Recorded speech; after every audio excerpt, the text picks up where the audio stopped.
10 dekabrda muzika maktabında Altın Başak 10 Балалар ijod festivali җиңүчеләре һәм призлы урын алучыларын бүләкләделәр.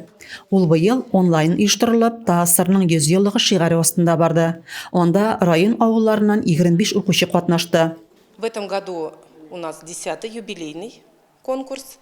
Әлеге фестиваль ел сайын яңа ел алдыннан нәкъ сәләтле булдыклы авыл балаларын ачыклау максатыннан оештырыла. Быел аның юбилей елы. Шул рәвешле 10 ел эчендә әлеге фестивальдә районыбызның 32 авылыннан 600-дән артык малай һәм кыз үзләрен сынады. Бүген җиңүчеләрне котлыйбыз. Шул рәвешле фестиваль кече, урта һәм өлкән төркемнәрдә оештырылды.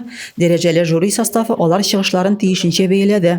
Biz Altın Başak beygisinde bir tilep katnaştık. Ol beygi her yılını ütkeriyle.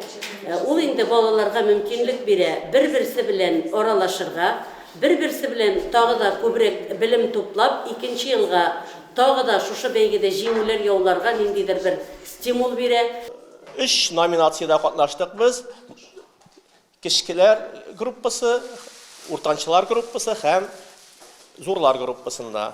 Hem urtançılar, zorlar gruppasında Krasnov Alexey bilen Martimyanova Yulia birinci derece diplom yolladılar, laureat buldular.